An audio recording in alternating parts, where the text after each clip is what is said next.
Et on commence ce feuilleton politique par ces mots d'Hervé Morin dans son dernier livre pour l'ancien ministre de Nicolas Sarkozy. Celui-ci serait brutal et capricieux.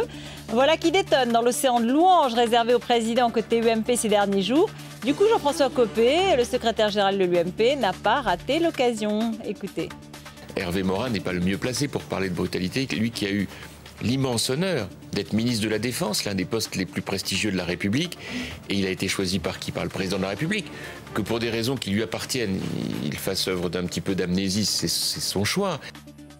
Carla Bruni, qui joue un petit rôle dans les derniers films de Woody Allen, ne devrait pas tenir le bras du réalisateur sur le tapis rouge. C'est le 11 mai prochain, à l'ouverture du festival. Les rumeurs vont bon train sur son éventuelle grossesse. Elle a invoqué un emploi du temps extrêmement chargé. Bon, mais éviter la croisette, c'est aussi éviter tous les flashs inquisiteurs. Depuis le 13 avril, le CSA décompte le temps de parole de Nicolas Hulot comme celui de tout présidentiable, y compris lorsqu'il présente son émission Ushuaïa.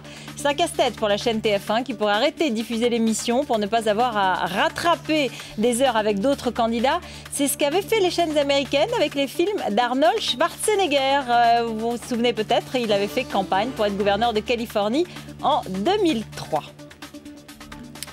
Bonsoir Benjamin. Bonsoir. Alors ce soir on parle évidemment du bilan de Nicolas Sarkozy, le président qui veut rassembler toute sa famille, tout son camp, finir avec les batailles internes.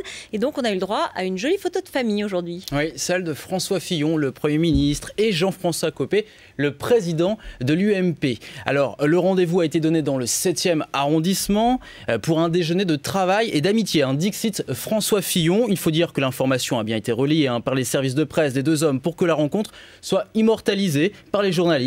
Une belle mise en scène. On voit là Jean-François Copé qui s'est garé un peu plus loin pour faire son arrivée à pied, tout sourire, détendu. Et François Fillon qui lui est arrivé 3 minutes plus tard dans une ambiance de franche camaraderie.